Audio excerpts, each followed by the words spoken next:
Dreams can continue to be dreams if all you do is imagine them to happen. But putting it into perspective and finding ways to create a reality out of it takes hard work.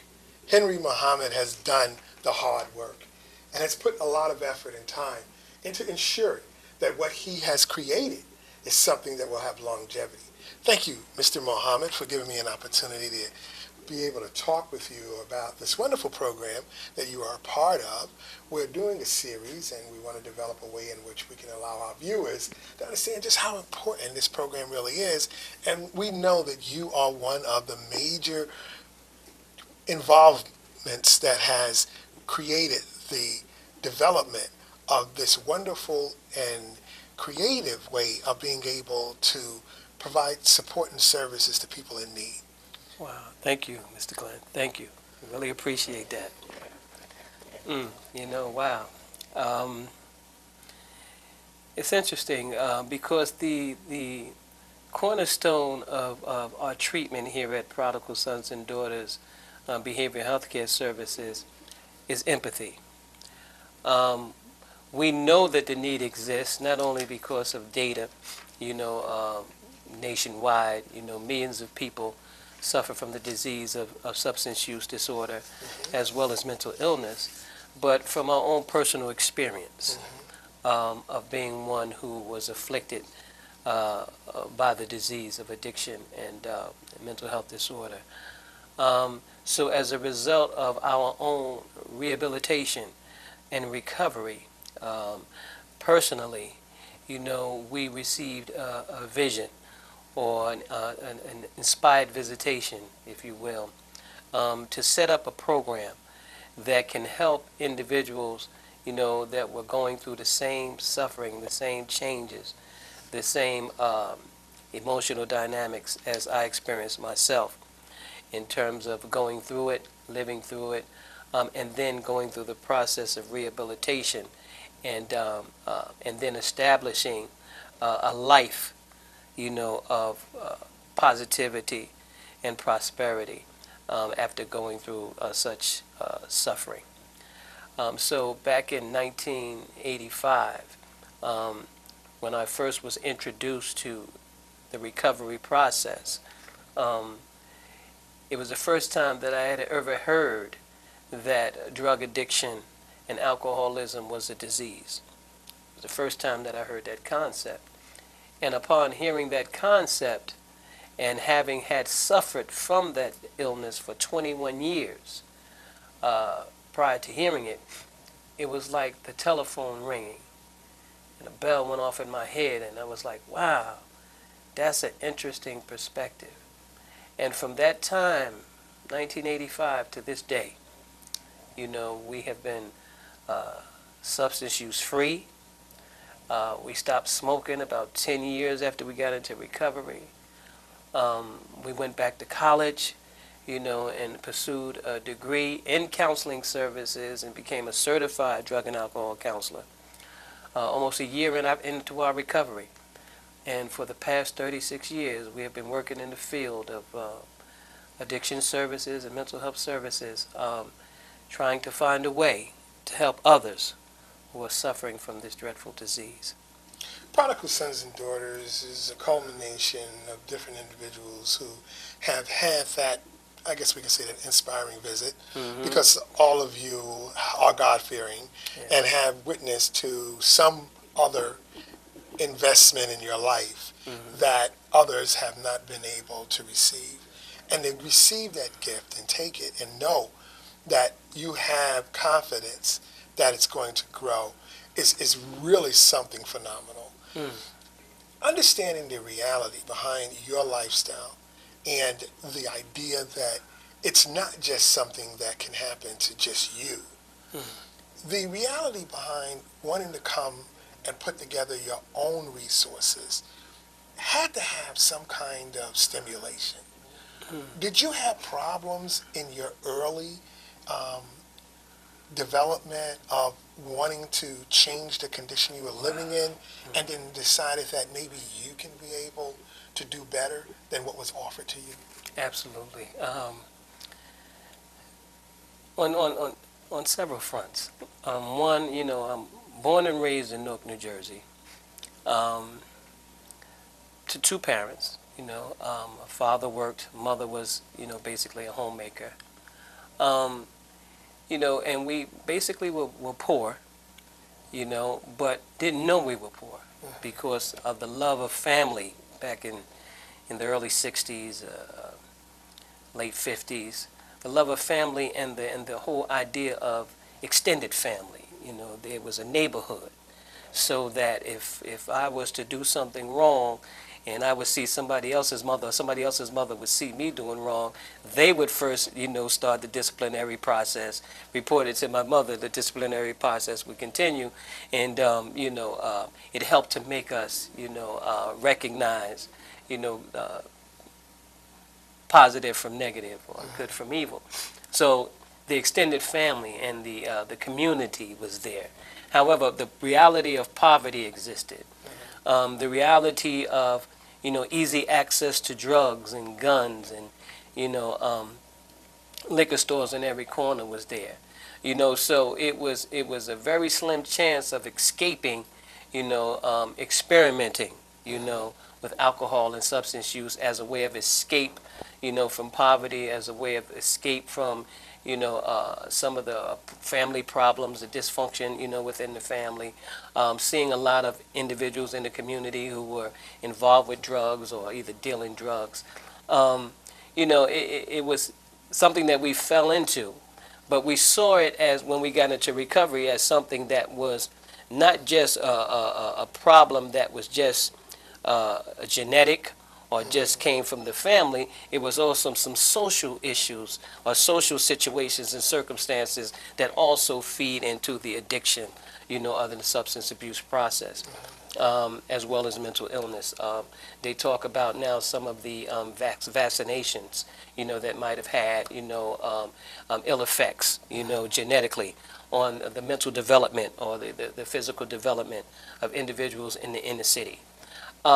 So that was kind of like a premise that kind of motivated me to want to change, the reality of what I was experiencing, particularly in recovery, having come through the process of addiction. But then when I first started working in the field, like I said, I've been in the field of substance abuse now for about 35 years. And I worked in many agencies on various levels of care.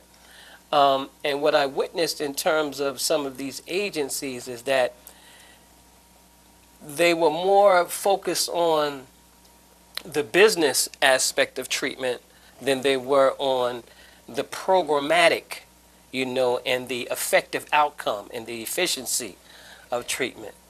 And it seemed like from one agency to the next, I would see that there was an apathetic reality as it relates to the administration and the population that was being serviced.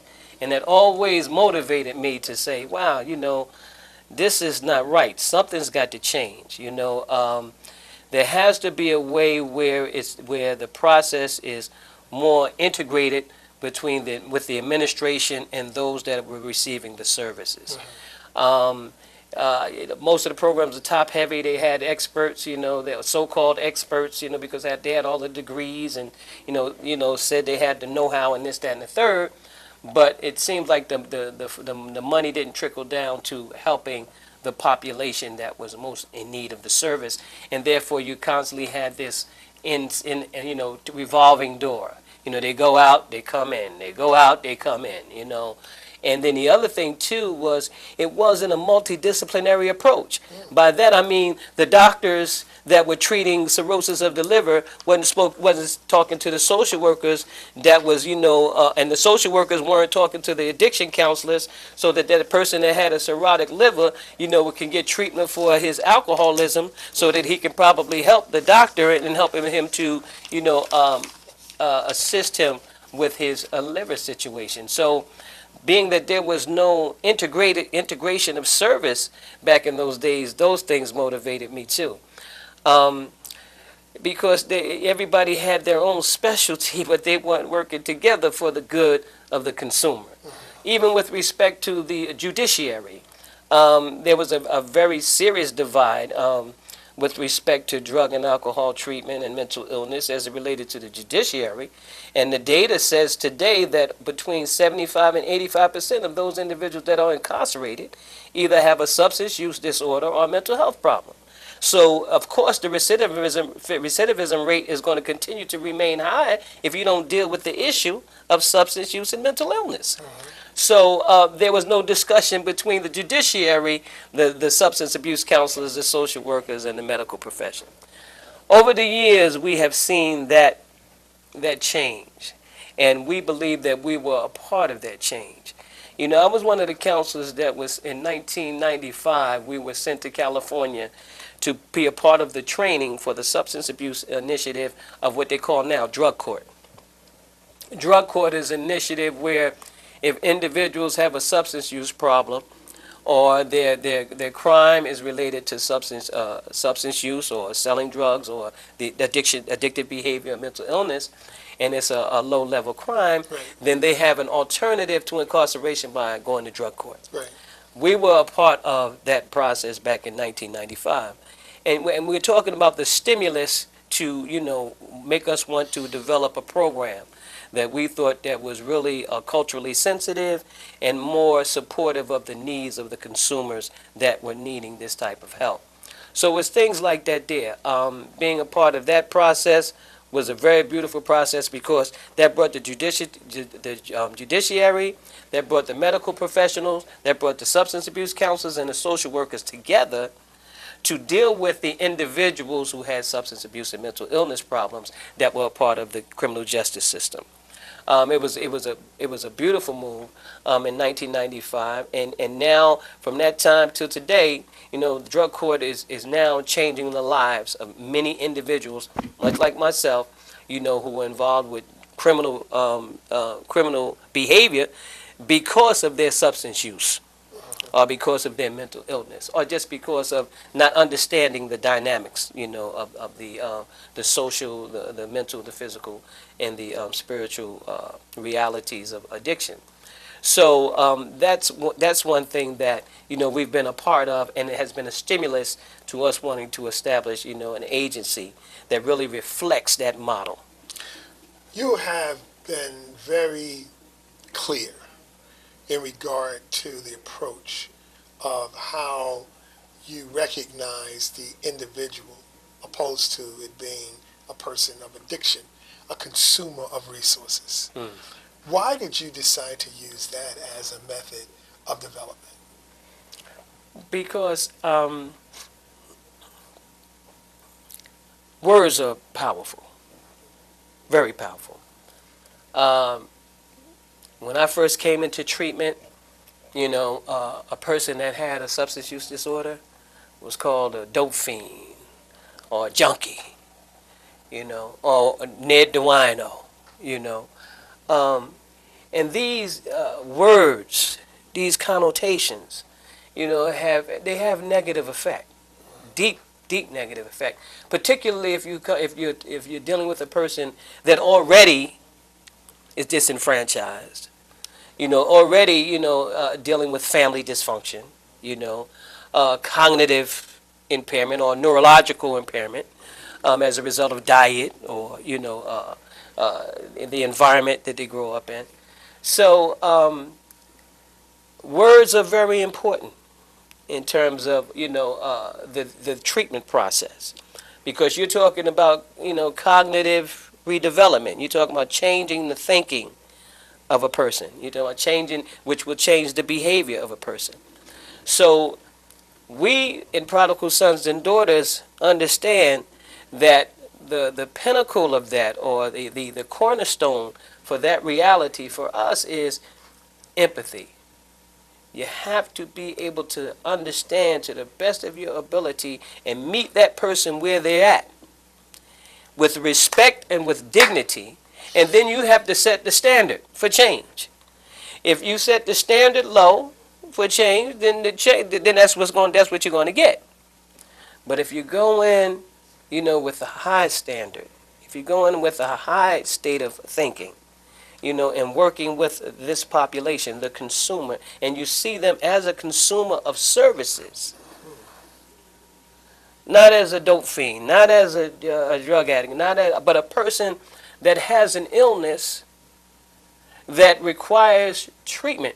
I remember reading a comic strip, and it was about a guy that fell from a building. And he fell and he hit the ground, but he wasn't dead. When the paramedics came, they came and they looked at him, and he said to them, "Don't look at me like it's over. Don't talk to me like it's over. Talk to me like it's going to be okay." And because he was able to communicate to them the way he wanted them to treat him, he was able to survive that fall.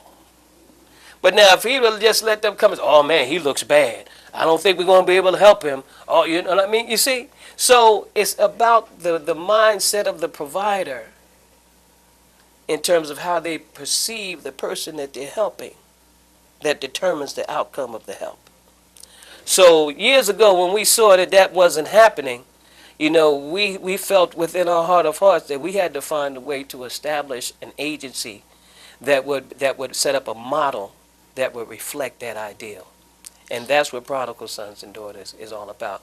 Because you want others to be treated the way you want to be treated. And I know that I ran into some counselors that were excellent.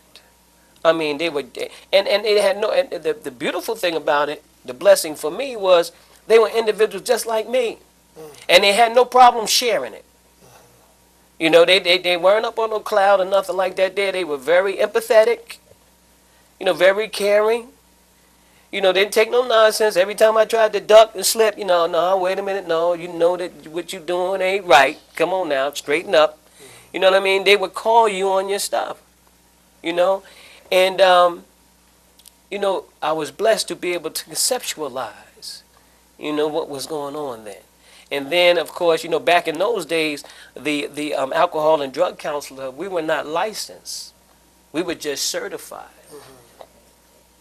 And it was a beautiful thing because there were individuals in our field who saw the need for us to be more educated and to have our own licensure, our own body of knowledge, our own specialization so that we can gain the respect of the other health providers that really didn't see, those of us in the field of counseling drug addicts and alcoholics as important. Peer counseling is important, and you have been able to classify an established method in which you approach being able to identify with the issue and how you can provide a cause and effect. And you did say that outcomes are very important. In your process, when individuals will come to the Prodigal Sons Behavioral Program, how do they really get connected? Peers. Usually they're peers. Their peers, and the counseling process that we use is basically, like I said, the cornerstone is empathy. We use evidence-based practice as well, and we also use proven practice. A lot of clinicians that are on our staff, do have a history of substance use disorder or mental health disorder and have come, into the process of recovery themselves. Or either a family member, or a significant other that may have the disease of addiction or mental illness. So the empathy, they come into an atmosphere of recovery.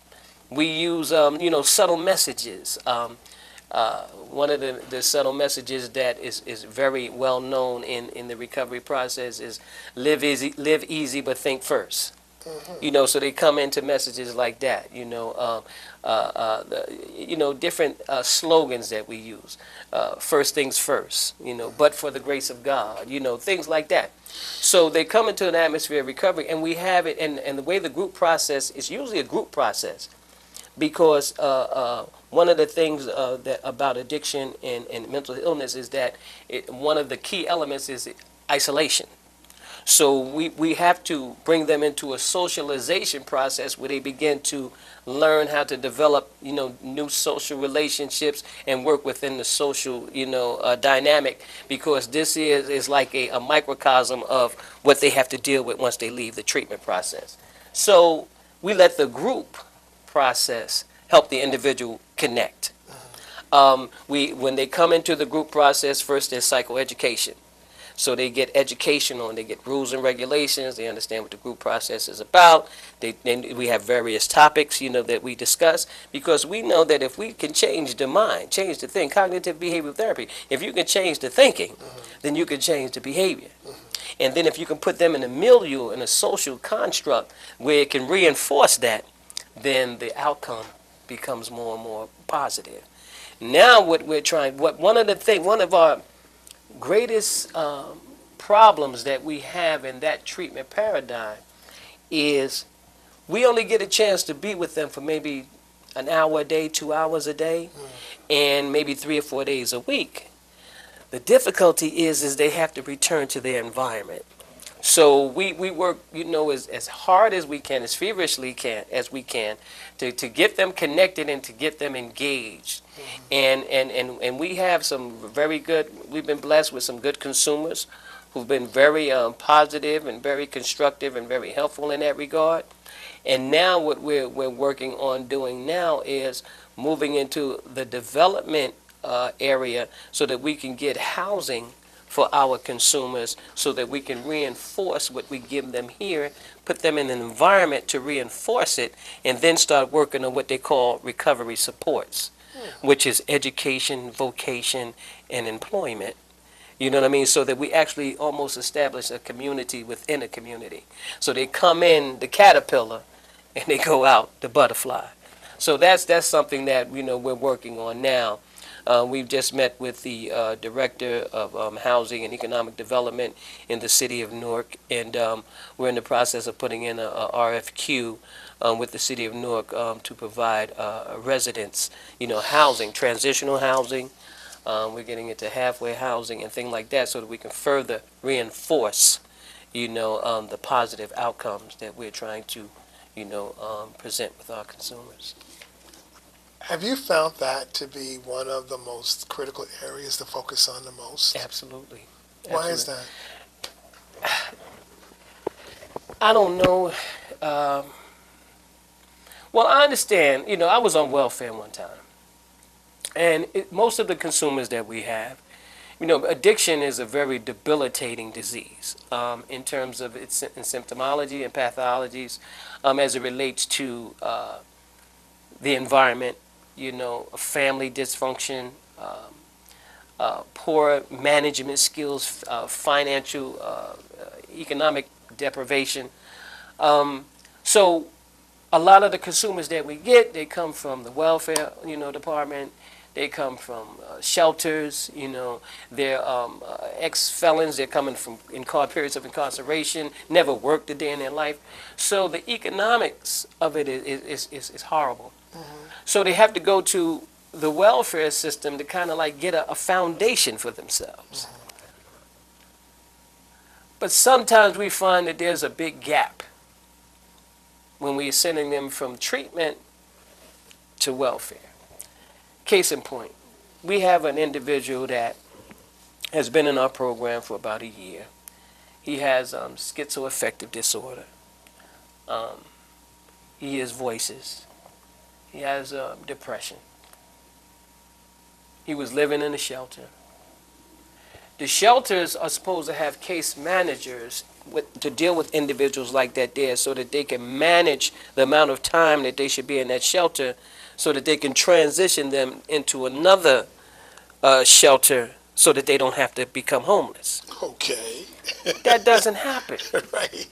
They go by the numbers. You understand what I'm saying? So this kid, well, this young man, was put out of the shelter 11 o'clock at night. Yeah. And living on the street for about 3 or 4 months before we can get him housing. Wow. And the agencies that are supposed to be getting the money so that we can get these people housing took us months. Wow. It took us months. So here Through you the are. use of their resources or your own? Through their resources, the Right. lack of resources. Well, not implementing them correctly. Right, or Yeah, yes. because they have it. You go to some of these development programs, Mm-hmm. and you sit there because they're supposed to have the resources, and they tell you, we don't have it. Come back, or it's only for a short period of time. And then you find your limitations put you in a bad situation because you have nothing to depend on. And then you're left with no resources.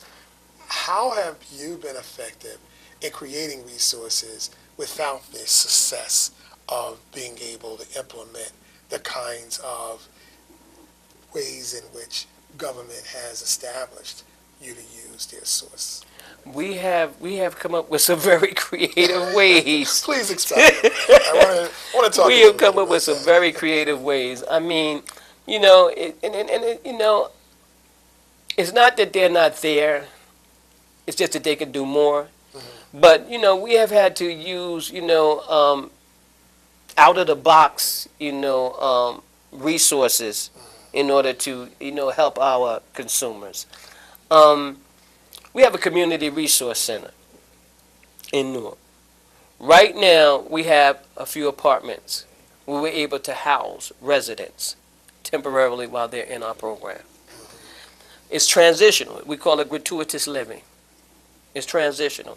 Until such time that we can match them to the resources that are available, that are out there, you know, to get them a more stable situation. So we've had to create things.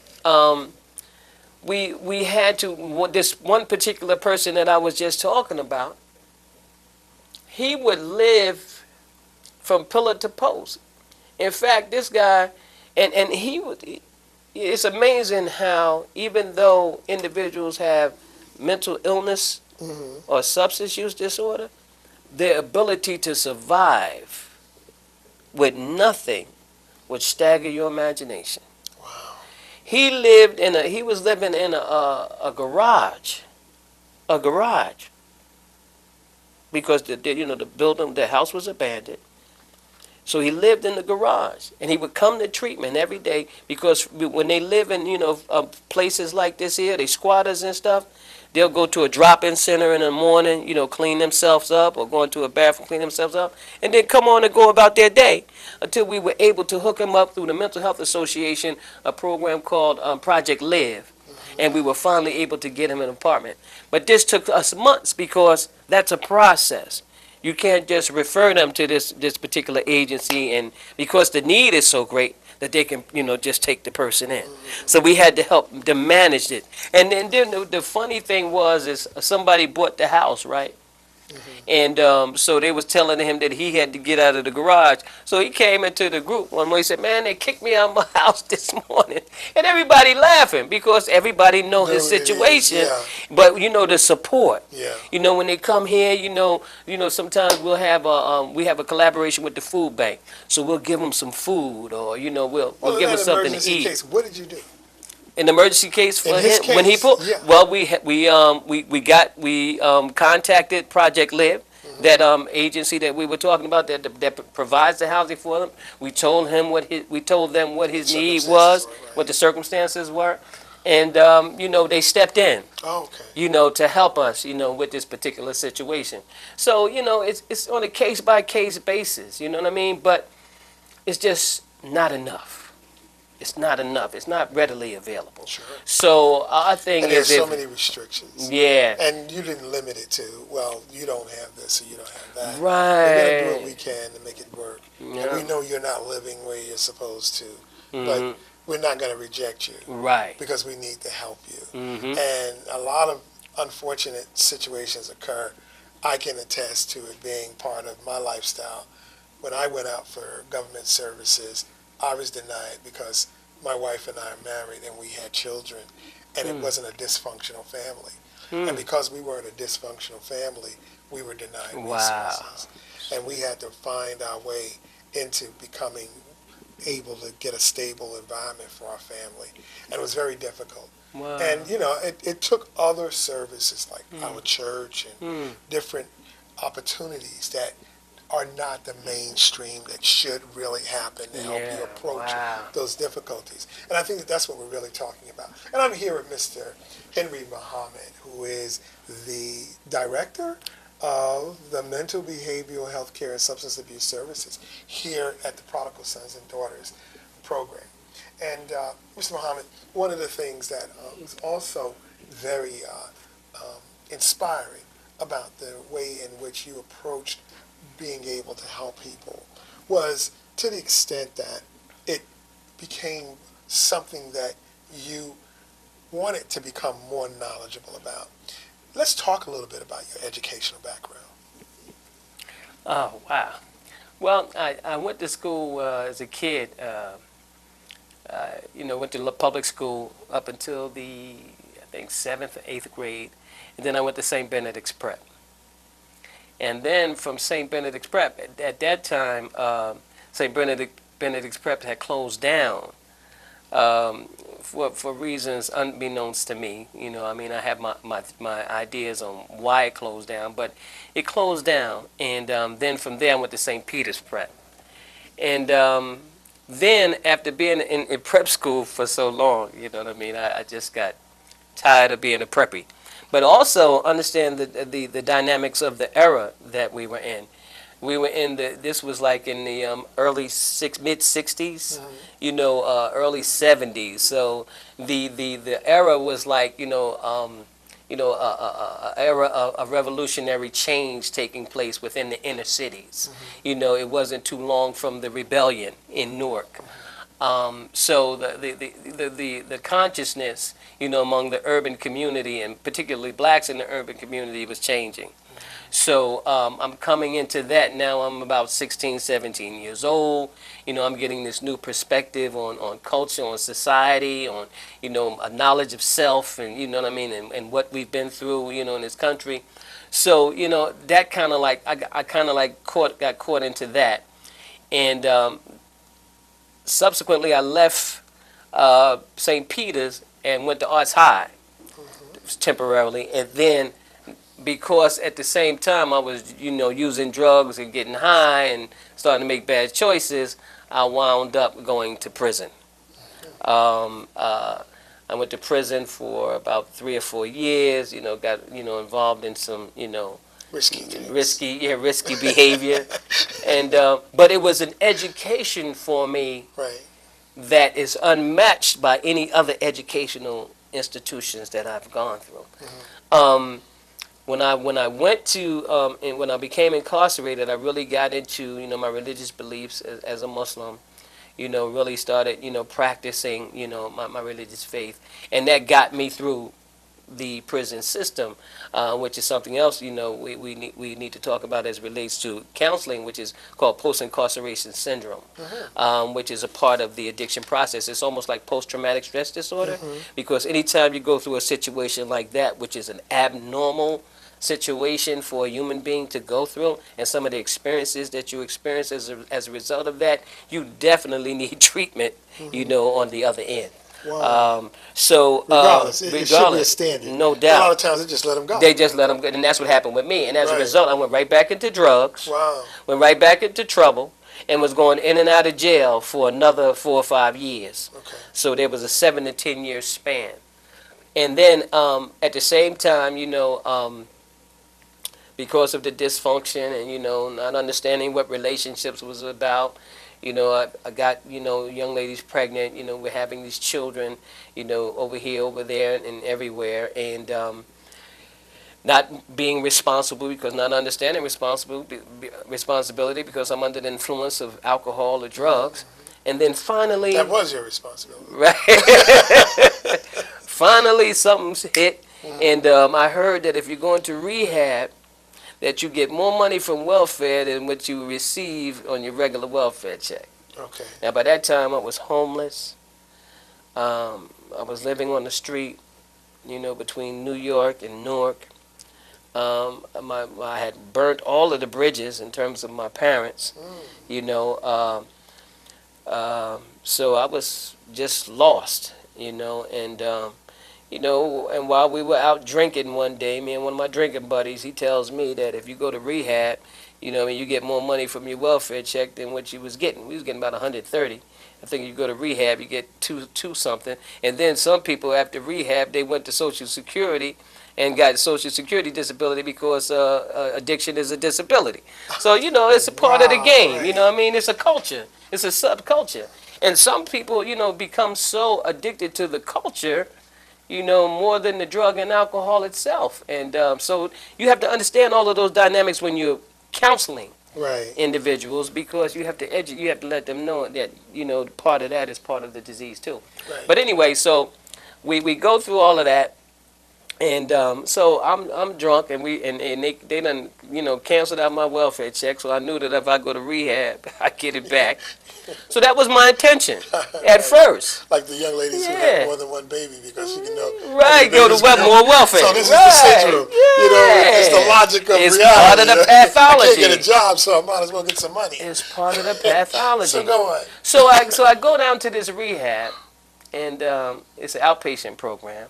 And I tell them I'm drunk as I don't know what. There's a beautiful lady there. I call her my spiritual mother, because I know she must have looked at me and shook her head and said, "This is a mess here." I mean, I got my feet on the desk. I said, "I want to go to rehab."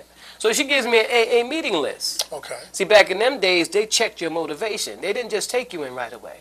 They wanted to see if you were sincere. Okay. So she gave me a meeting list. I said, I don't want no meeting list. I don't want to go to no AA meetings. I want to go to rehab because I want my money back. So, but I'm not telling her that. So she gives me this. So she said, I'll tell you what, if you come back tomorrow, I'll get you in rehab. I said, okay, all right. So I leaves, go get drunk again, take me a couple of pills, go down there. I said, okay, I got to go back because I ain't got no money now. You know, you get your welfare check, you got your drink for the week, you get food stamps. You know, you can go to the store and get you some chicken and stuff. So I got to get my money back. So I go back down there the next day, and she introduced me to a young man named Robert Smith. He was just here today. He's been my He's been my sponsor for 35, 36 years. He just left here a few minutes ago. He works in the field too. He's a licensed clinician like myself. But I'm leading to education. Right. So when I go down there this time, she introduces me to him. Now he comes out of here, he's all dressed, all dapper, you know, nice suit, tie, you know what I mean? And the only dapper person that we seen back in those days was the hustler on the street or the pimp. Oh. Now here was a guy that was clean, and he talking about he a counselor.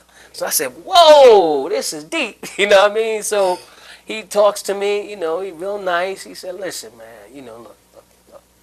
All right, we're going to get you in treatment. But why do you want to go to treatment?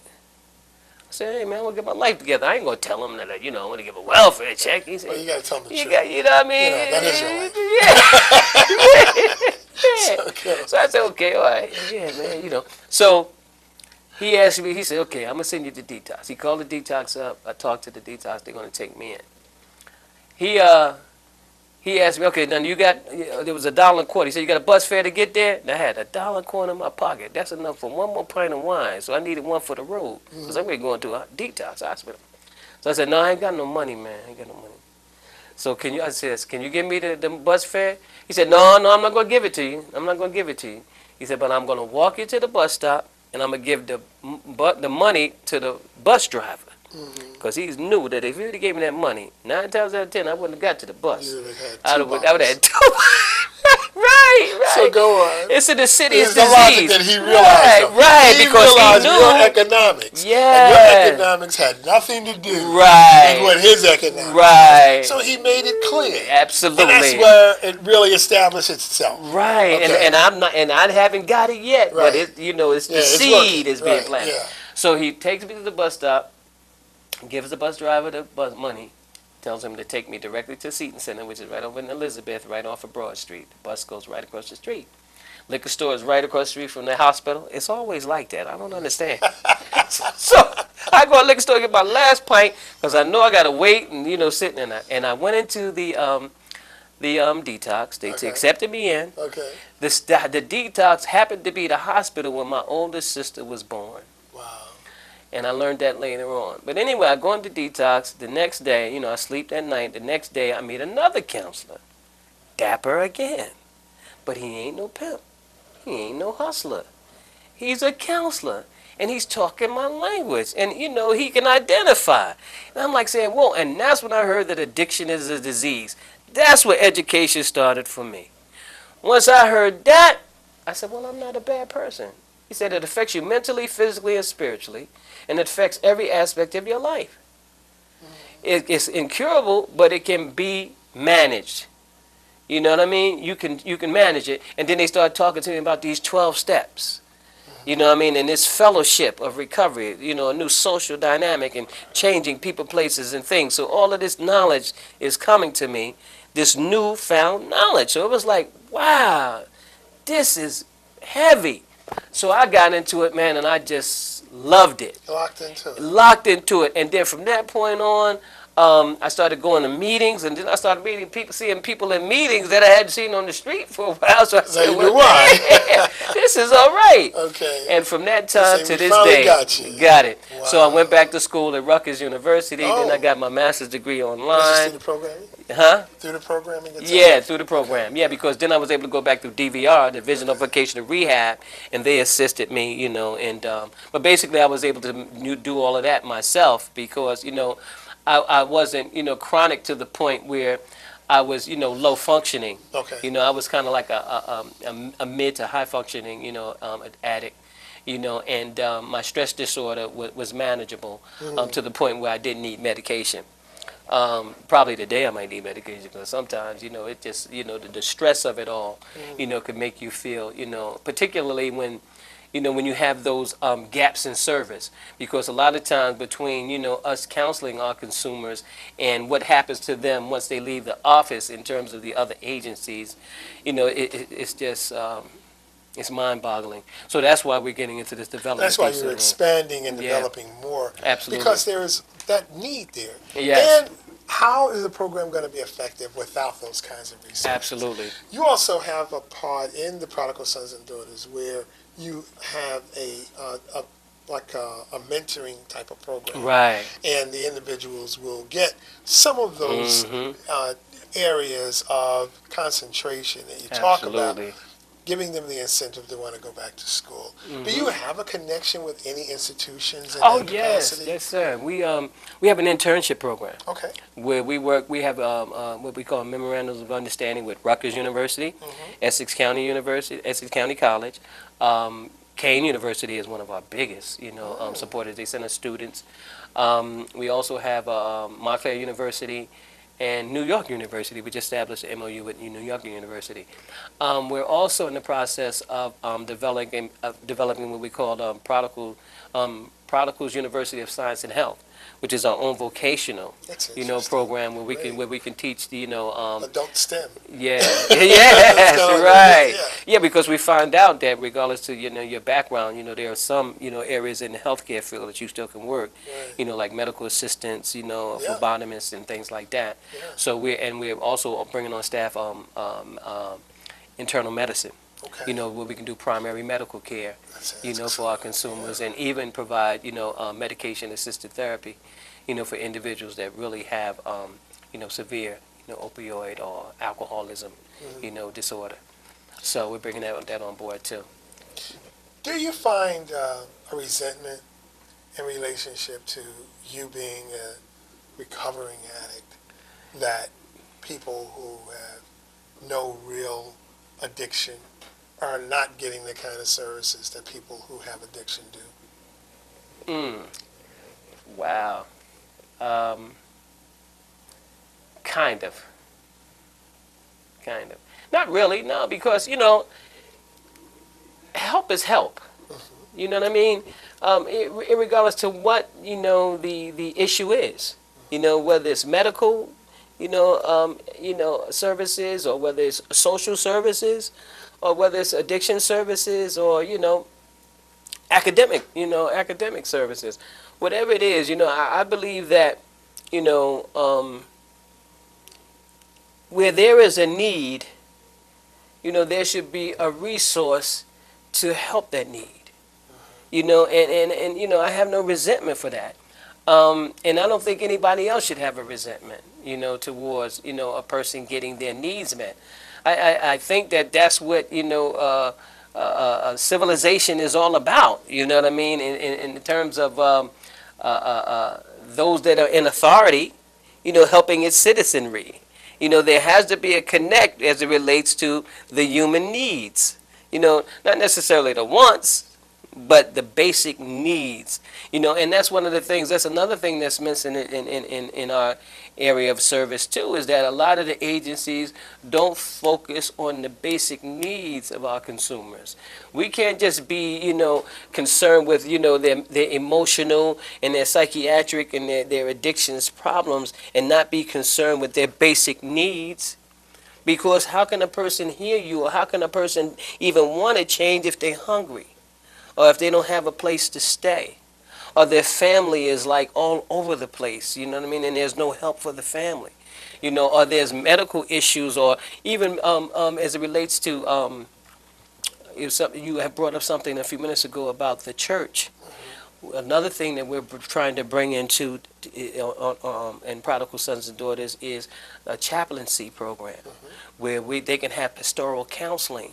Like if they're going through, bereavement, or, some certain stresses, and they want to, they're just curious about, their relationship to a higher power, then we want to have that service for them too, because that's a key component too.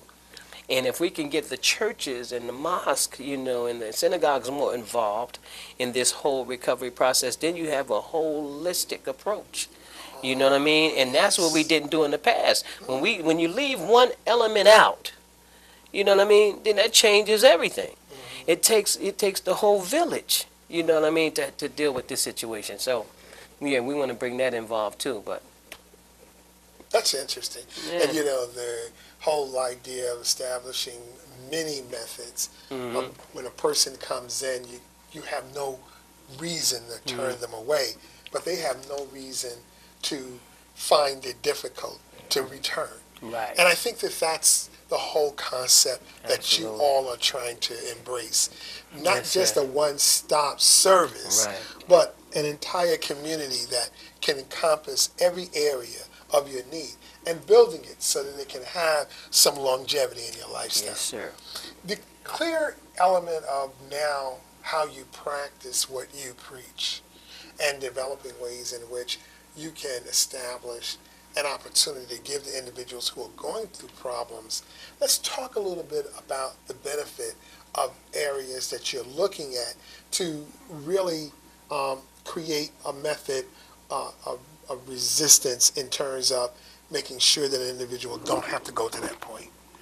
The programs that you are working on in terms of outreach in the schools, really coming up with ways in which you can talk to kids who have not gone through this situation so that they can learn a better lifestyle that they can begin to accomplish, is very unique and important.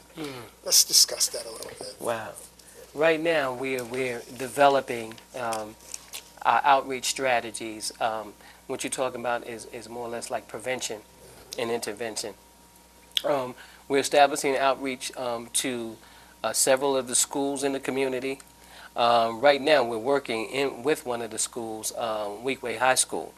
We're working closely with their director for the Alumni Association, who has a fantastic program there. We're working with one of the history teachers there, who also does a lot with prevention and intervention and community awareness and community organization. We're trying to build our program out where we can go through the chaplaincy, going through the jails, going to the hospitals, going to the schools, going to the communities. We get involved with a lot of community health fairs. In fact, we just recently signed up for one in East Orange. I think that's going to be September the 4th or 5th. I don't remember the exact date. But, we're out there in the community, doing education. We just developed a community resource center where we do, and it's in one of the poorest sections in Newark, where we do, through our collaboration with the food bank, we do a feeding twice a week. where we hand out food, but we also hand out literature also. We're going to build that community center out into a resource center where we can do GED, and we can do other, like, family, type community things, in that particular facility. So, we do have in our plan to expand the prevention piece as well. The OO syndrome exists today. And the OO syndrome is the individual that was born in the year 2000 and is now identified as an adult with their criminal activity. They no longer go to juvenile court. They're really going directly to the methods of juvenile dependency in regard to the type of crimes that they created, as is now being identified as a adult crime. The OO syndrome, obviously, is the kid who was born in 2000 is now 18 years old. Next year we're going to have another OO syndrome, but it's going to be O1. How do we change that paradigm? Oh, that's interesting. We have to do more education. We have to do more collaboration. We have to do more, we have to get into the community and really, take our programs to the street. We have to work with the churches. We have to work with the police department. We have to work with the public officials. We have to work with the healthcare providers, the judiciary. They have a lot of good programs in the judiciary now. There's a community service program in a lot of the courts. So if we can just strengthen our consortium and our collaborations and do more, I think that we can effectively, impact, on the OO syndrome. A lot of things are happening and a lot of things are going on in Newark. They meet, I think it's once a month. They have a meeting where they bring the police department, CBOs, healthcare providers, and other agencies together to talk about, impacting, the level of crime that is taking place in the community. I think we just need to continue to build on that and to do more. That's another part of our development initiative, is to get out there and to develop more community resource service centers so that we can give our community, particularly our young people, something different to do. In our community resource, we have a young member of Prodigal Sons and Daughters who has a recording studio, and through that recording studio, they do positive rap, and he's attracting a lot of the young people in that vein. So we want to build that out, so that we can, find out, things that our youth are interested in. And if we could find out and get them connected to what they're interested in, and help them to find that this is another way of, developing yourself economically and socially, then I think that, because I go back to when I was coming up. When I was coming up, there was a lot more vocational programs available. We had speedy programs, man, where thousands of kids were employed through the summer. We had, there was supports in place. Now that those supports have been taken away because they were given by the government, so the government had the right to take them away. Now I think that we as business people, as clergy, as community organizations, it's now time for us to invest in ourselves and do it ourselves. Since the government is not going to do it for us, we should be able to come up with the resources, either by grants or, by philanthropy. I don't care how we need to do it, but we have to do for ourselves what we're expecting other people to do for us. That's the only way that we can turn it around. Then what that adds to that dynamic is empathy. Because remember what I was telling you? When I ran into the counselor that was dressed, that was the comparison to the hustler and the pimp that was dressed. Right now, our community there's nothing to compare. So we have to go into the community to show, hey, here's another alternative. Here's another road. Let's try this road. You see what I'm saying? And it's going to take empathy. It's going to take cultural sensitivity. People that understand that. We're doing a collaboration with Montclair University, and they want to assist us in doing this. They want to help us to get the resources, to get the grants, to get the funding, to help set up our community resources. Because I think that was big in the community years ago. Kids had some place to go. Even, if you went to a dance, you went to a dance, but, on the wall it said, you are great people, think, but, different subtle messages where you're enjoying yourself, but at the same time, you're looking around and you're getting educated. Yeah, subtle, really yes. Subliminal seduction. Subliminal seduction. Yeah. And that's really important in terms of building an awareness. And what we're doing here today with Mr. Henry Muhammad is building awareness. We Care Partners is a public awareness community resource. And we build awareness about issues that are important for our community. And what Mr. Muhammad is really pointing out is that it's very important that we collaborate and become an initiative amongst each other in order for there to be successes. And the reality behind it is what has made the Prodigal Sons and Daughters behavioral program so powerful.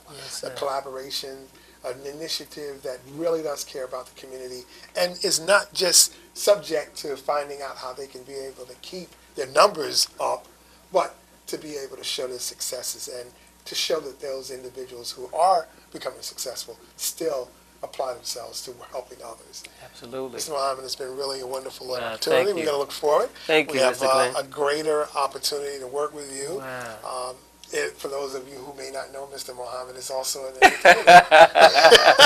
I knew that was coming. About 2 minutes. Let me just pull you in.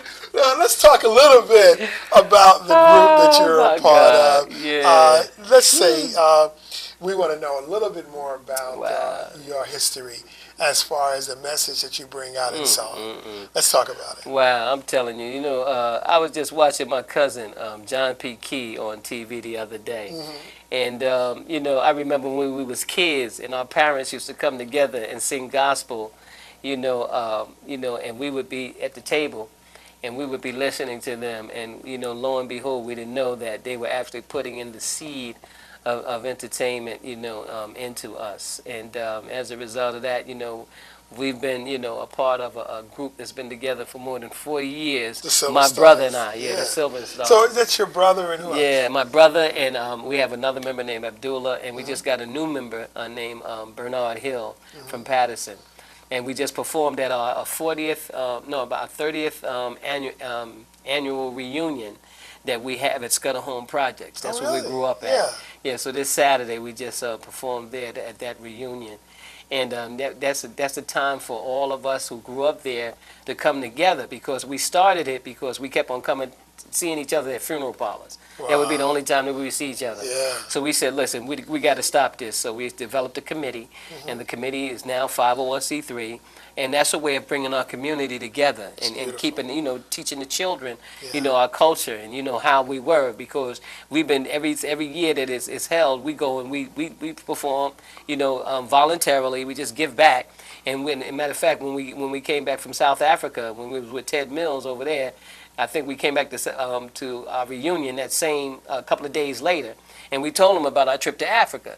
And we said, no matter how far we go, no matter how far we roam, there's no place like home. And we always represent the brick city, That's you know awesome. what I mean? Yeah. So, it's things like that, you know what I mean? Performing with the Whispers, performing with Blue Magic, performing with the Delphonics, and all of the greats that we emulated coming up, that we idolized. Now they're our peers and we perform with these guys, but we always come home to our community and to try to serve as an example that, you can be, the best that you can be. If you have a dream, hold on to your dream, live your dream, every day, and eventually, no matter, even if you don't make a lot of money, you know what I mean, be positive, do what is good, do what you like to do what you love to do, and it won't be like work. It'll be just like, breathing, you love it. And you appreciate it, and you serve as an example and a model, of what can be done, if you just put your mind to it. And that's what Prodigals is all about. That's what the Silver Stars is all about. Well, it's really important that individuals who are watching us and paying attention to this whole conversation understands that dreams do come true. Yeah. But you have to put the time to it and make it happen. Absolutely. We really appreciate this time that we've had with you, and thank you very much. Thank you We're gonna look again. forward to some more time. All right, thank And you. thank you very much for tuning in. Thank you.